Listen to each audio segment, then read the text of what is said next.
Hi there, it's Madrika de Maria and welcome back to the channel, the place that helps you create success the feminine way. Please go ahead and hit the subscribe button if you haven't done so already. Today's topic is going to be the reflections I have had in this lockdown and to ask which ones you've had too. Remember, this is me just sharing my journey from the last 26 years, the tools and tips and tricks that I've used. Take what you like and leave the rest. Remember, this is your journey. So let's go ahead and start the session. My reflections for this lockdown have been very varied. I've had my ups and downs, as I call it, the roller coaster of life. It has been a strange time, hasn't it? And it's shown me quite a lot. I have to say, I do say it's in times of crisis that you really see the character of yourself, but the characters of people around you as well.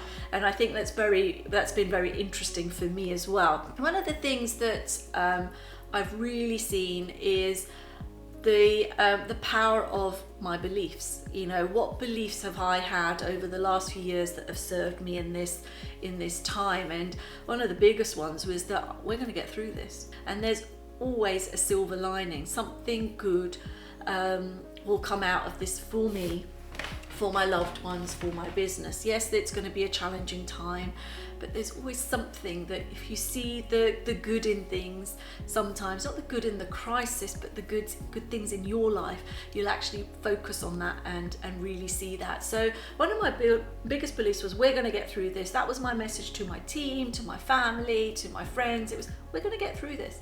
And I think when you are the age that I am, we've been through a recession before, you know, and you get through it. We've been through challenges in our business before, and you just get through it. It's not easy, but you do get through it.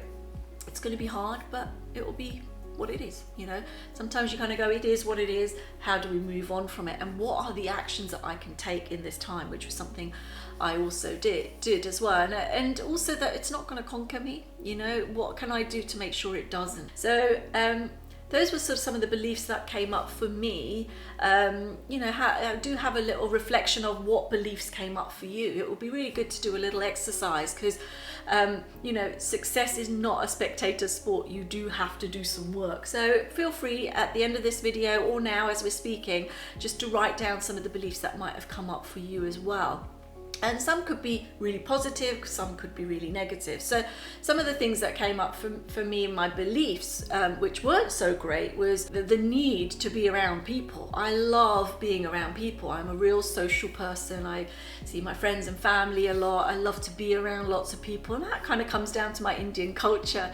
We spent time with people all the time. And even though that's a great thing, in a time like this, it is something I really struggled with, not having connection with people. So my beliefs around that was, how do I really focus on getting that connection that I was looking from outside? How do I get that connection from within? And I actually found going out for walks and just spending time in nature and actually taking out my headphones, you know, and just going, actually, I'm just going to listen to the birds and singing, you know, and listen to what's going on around me. And that kind of really helped me to connect to me. So one of the beliefs, you know, that didn't serve me, I actually found a way around it and thought, actually, it's a really beautiful way to connect to myself. The other things I really realized is I've always had a purpose and passion to help from a young age. Sometimes helping can be pleasing, and it's a really fine line. You've got to really, especially as a woman, we are taught in our body somewhere, in our DNA, that we have to give, and please, you know. But do we have to give and please? No, we can give until we have no more to give, but we keep giving. It's something that just women do. It's a curse. You know, it's just something we do. But awareness, if you know it, that's the case, awareness is great. So for me, I've always been a helper, and sometimes, you know, back in my past, I have been a pleaser, which has not served me. And I think in this time, it really helped me be able to help and serve. It was one of my top things, you know, even when it was tough for me, I was still, the fact that I could give to others, you know, for me really helped fill me up. in a weird way, because when you give too much, sometimes it doesn't allow you to fill up. I was giving, thinking of ways we can give back to our clients. How can I give back to the team? How can I connect with them? How can we do some things of service that is kind for them, that really helps them feel nurtured and helped and part of a community? Because I think that's what people have missed the most. And deeper connections with my family, my friends, actually having phone calls with people for longer than 5 minutes on, like, let's meet up somewhere, when we're going to see each other, but really meaningful conversations. How are you feeling?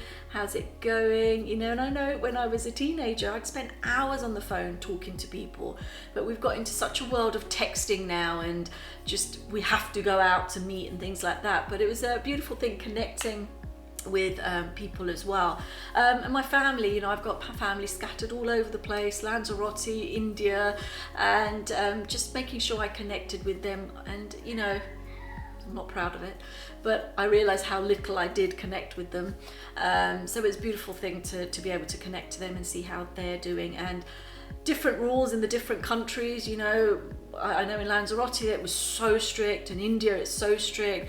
I realise how lucky we've been in the UK, to be honest. So I loved the fact that I could help, and I do believe it's in times like this that leaders are born, and you do become a bit of a warrior, and you want to help. It's like when you've learnt so much about yourself and how you can help and support people, now's the time to shine. And I think that's what I did the best that I possibly could. So that was lovely connecting with people. And I know when I've been speaking to friends and family, they've also been saying that's been really, really nice. And one of their highlights on the sort of lockdown, what they learned from this and what reflections they've had. Another one was actually really, really simple, but it was going back to it being simple. So I am very busy. I delegate a lot of my work. I have a lot of team members and people who help me in the house help, which I call my home angels, cleaners, cooks, etc., PAs, nannies, and I didn't have any of those, which really meant that I went back to basics again. And that sounds a little bit, basics, what does that mean? And I remember someone saying to me, oh, well, back to reality then. And I went, actually, it's not reality for me. The reason I delegate the jobs that I delegate is not because I'm lazy, it's because the time I'm spending is focused on creating my success in my businesses. So for me it was, okay, I've got the children at home, I'm homeschooling, I'm no cleaner, no nanny, no PA, but how am I going to get through this? So it was really interesting that I had to sort of, go back to basics and go, how am I going to cope with it all? It meant I did longer hours, but we got through it. But the simplicity, so the beauty of cooking meals for my family, and I love cooking, but in my busy life I only really do it at the weekend. But it was just lovely to be able to cook for the girls 2 times a day, during the day, because they're not at school. And the simple things like self-care.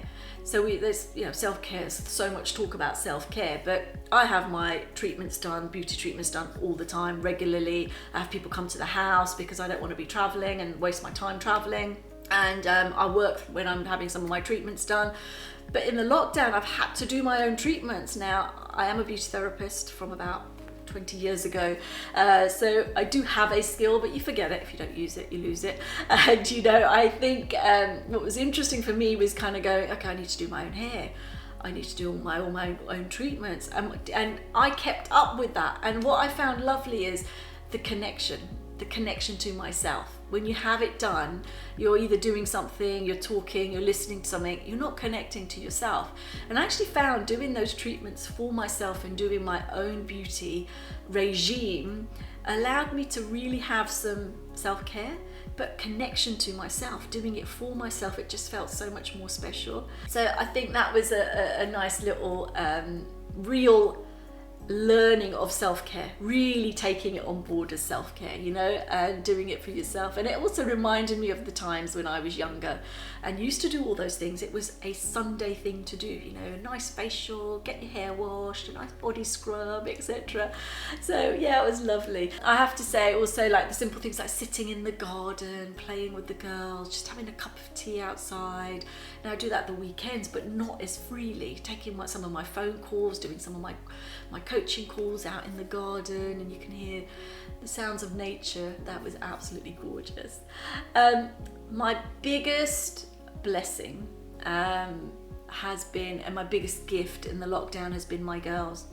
So many times I have said, God, am I doing a good job? Am I teaching them enough? When you know so much, you want to teach so much, so you put so much pressure on yourself to be doing the right things for the girls. And they were just the most gorgeous, supportive girls, and I realized that I should be taking some credit for that. You know, I've taught them strong values, taught them to be kind, I've taught them to treat people how they would be treated.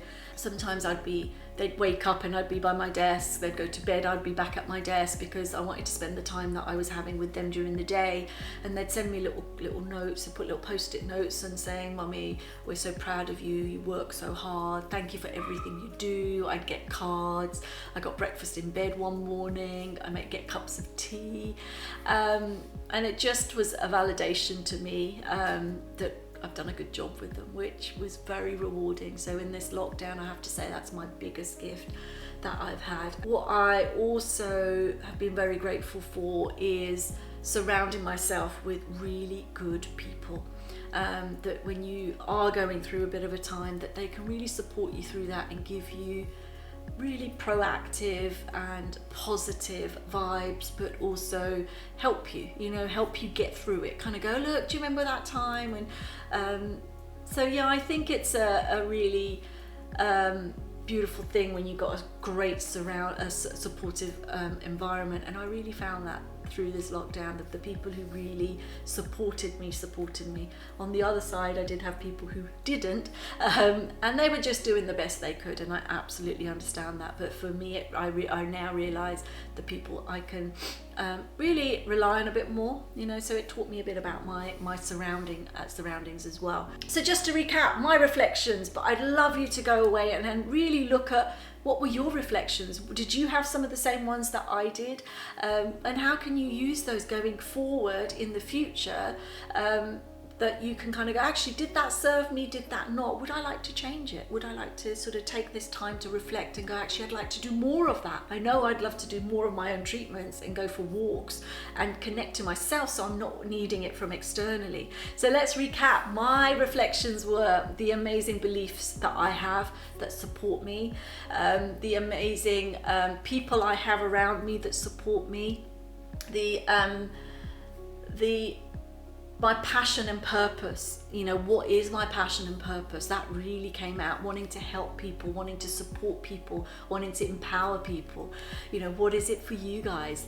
And my biggest gift, my girls, the fact that they were there for me and supported me at such a young age of 9 and 11. To be able to be like that was a beautiful thing. What's your biggest gift? What has been your biggest gift? So I really, really hope you've enjoyed this video, this session, and please do hit the subscribe button if you haven't done so already. I'd love to hear from you. What has been your reflections? Please do comment below. I'd love to see that. Remember, success is not a spectator sport. Take action. I'd love to hear in the comments what actions you've taken. And until I see you again on the next video, remember, magic happens when you're truly yourself.